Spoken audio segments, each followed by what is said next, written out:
Hello, everyone, and hope you're all having an amazing day or had an amazing day, depending on your current time zone.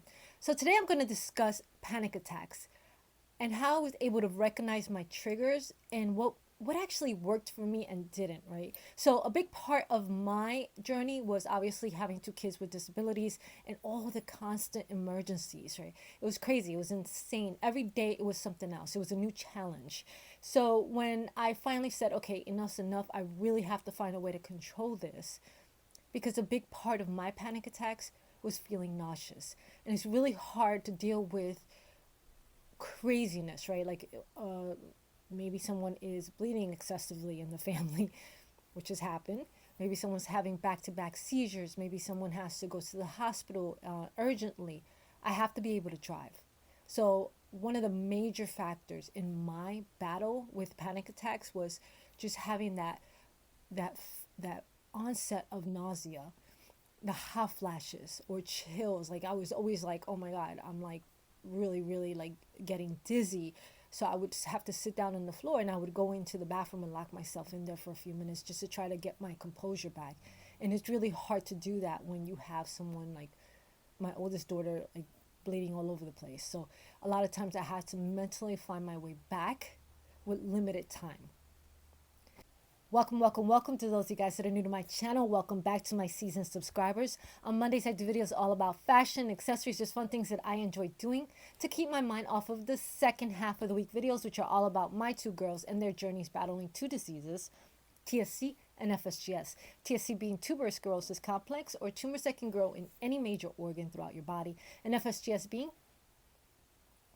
a form of kidney disease that causes damage to the glomeruli, which can lead to kidney failure, kidney disease, kidney transplant, or kidney dialysis, depending on the disease's progression. So if you're interested in either or, please hit that little subscribe button and hit the little bell so you can be notified on all of my latest videos. And please don't forget to hit the like button and comment below. Let me know what you think of today's video.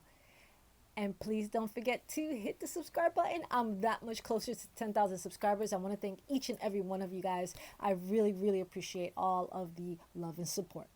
And let's get started. Woo, woo.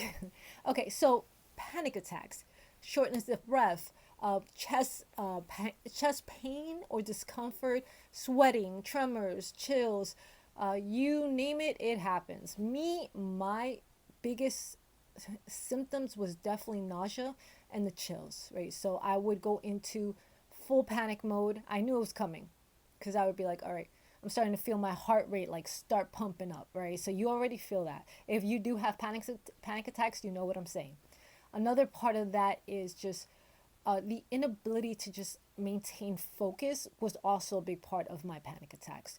So I knew the onset was coming when I would get nauseous, chills, and I would feel the onset of just my heart rate and just I couldn't concentrate. So as soon as I would feel that way, I would have to take myself out of the situation because I didn't want anyone else to get panicky because they're seeing me feel bad.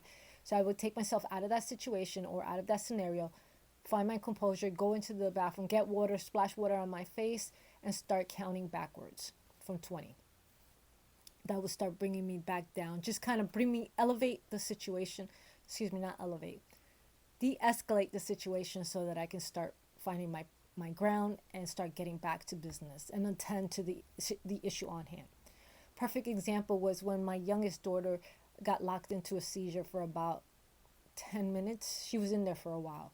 And my parents called me because she was at her grandma's house, and I rushed over there with her emergency medication because she didn't have it on hand at my mom's house, which technically was my fault because I was supposed to leave it over there and I didn't. She had to. So I finally got over there, gave her the medication, and then immediately I felt the onset of stress because I saw my parents worrying, I saw my oldest daughter worrying, and I immediately I didn't have a chance to kind of look around because when I got there, I went straight to it, but I was already feeling it on my drive there.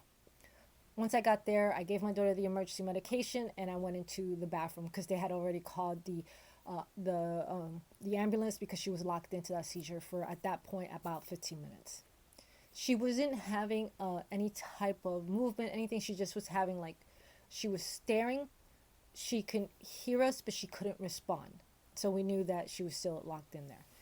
So during that transition right there, I was very nauseous. So the ambulance got there.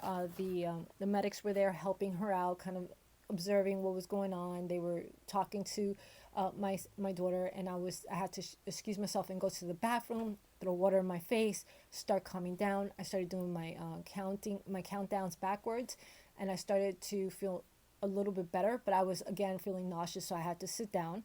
I felt like I was gonna literally throw up. That's how bad it was.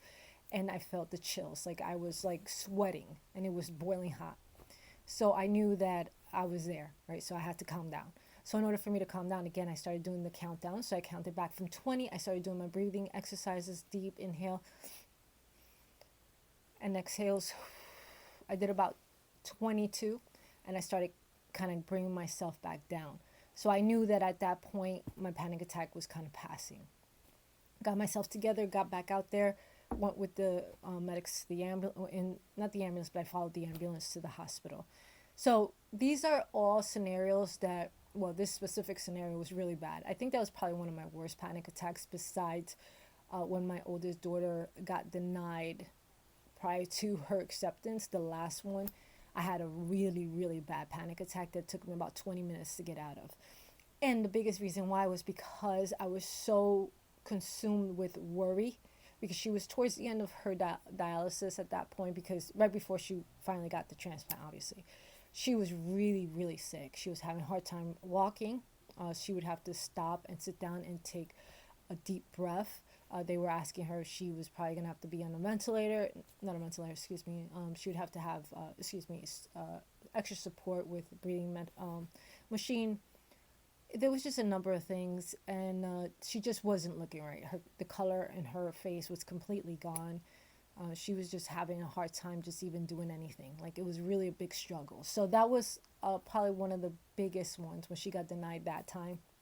I had to go into my room. I went on the floor, laid on my back. It took me a while. My breathing exercises and my counting back and just trying to focus on something else. The only thing that really helped me at that point was I put on some relaxing meditation music. I started to meditate, and then I went in, I took a long warm shower, and I meditated in the shower as well. So it took me a while. Now, when I was feeling that way constantly, where I found myself that I was getting into a deep depression because my oldest daughter was struggling so bad. I ended up doing that routinely, and I did it every day. So every day, what I would do is remove myself from any situation that might be stressful, go into my room, start meditating, or my office, excuse me, start meditating, start counting back from 20, start doing my breathing exercises, and depending on how difficult the situation was or how hard it was for me to get out of that, out of my brain or out of my head, it would all depend on how I would approach my panic attack, right? How long it would take. I would then go take a warm bath or a warm shower. Excuse me, I would take a warm shower and then I would meditate in the shower as well. So this was all a combination, and I did that consistently for about 4 weeks, every day. So now I do it every other day, or it depends. Sometimes I'll do it every so often, but I'm in a way different place than I was before. A lot of it has to do too that my girls are not going through the severity of issues that they were back then. So my youngest was having constant seizures, or it was always something else. Like, she was having an issue with her pancreas, she was having an issue with her kidney, it was nonstop. And then my oldest, she was having issues with dialysis, she was having issues with breathing, she was having the issues with meningitis, she was having the issues. It was nonstop. It was craziness. So it was always every day was something else. So it was excessive, and hence why my panic attacks were at a very, very, very high level. So it was almost hard for me to take that back.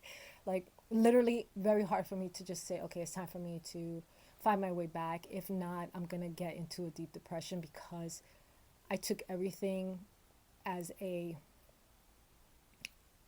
everything was always like really, even the smallest issue, I started to see it as a huge mountain to climb.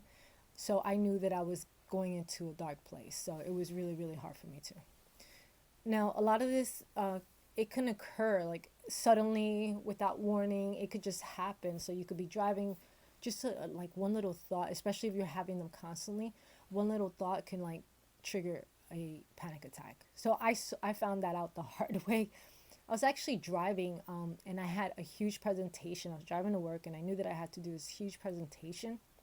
And because my triggers were so short and in between at that point, I had a full blown panic attack where I had to pull over into a parking lot, do my breathing exercises. It took me about 15 minutes to get back to normal to be able to drive.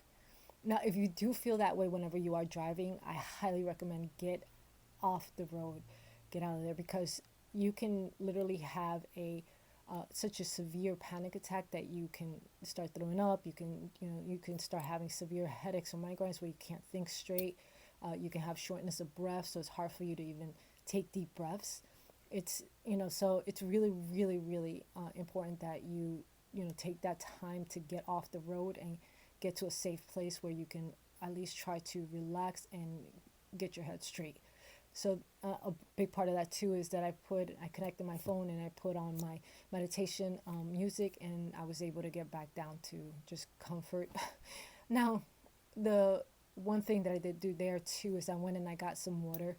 I also got some ice in a cup and I drank some cool water, and that actually helped me as well. So it's just recognizing or being able to recognize when you're having a severe panic attack is really key in order for you to get it quickly, grab onto that, recover quickly. If not, then if you get into such a deep panic attack, it's almost impossible to get out of that, and that's what's really hard to battle. So I really really encourage you to work on identifying what are the biggest triggers for you.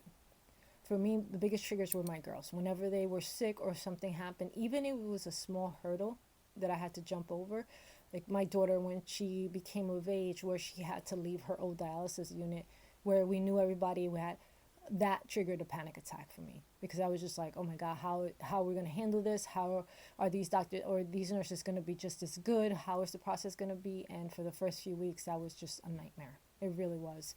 And it definitely was a big trigger for me there. Now, a big part of panic attacks, and I learned this, which was funny, I did a lot of reading about having panic attacks and how to recognize it. But a lot of times, panic attacks are they're more about like the perception as opposed to the immense danger. So the perception of something being a lot worse than it is, sometimes it can be a big issue, right? Or a big incident in your life, obviously, but the perception of something being bad, not knowing the outcome. Because what we tend to do as human beings is we tend to see things as a lot worse than they probably are. A lot of times we put a lot of pressure on ourselves.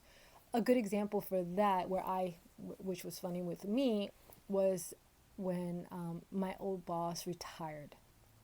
My old boss retired, my new boss came in, and before my new boss came in, I was so stressed out.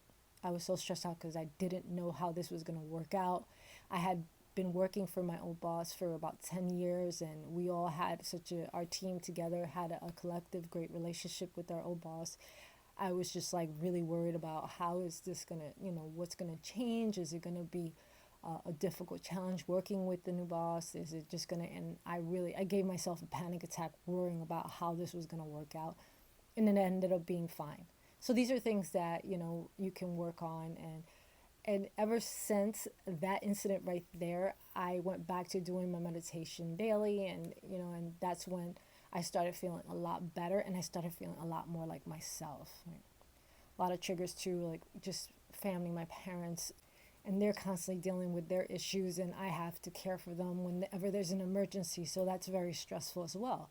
So these little triggers, I know I'm going to have a panic attack, or I knew I was going to have a panic attack, not I know, because now I'm able to manage it a lot better. Combating these type of scenarios, everybody's different.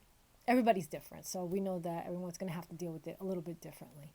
With me, it's just like, okay, this is going to trigger me. I got to like get back in quick. Like I don't have time to waste, because more than certainly I'm the one that's having to deal with the medical issue. So that's stressful, but it's stressful, but it's also good for me because I now know what's my triggers just from a lot of practice. A lot of practice. I don't know.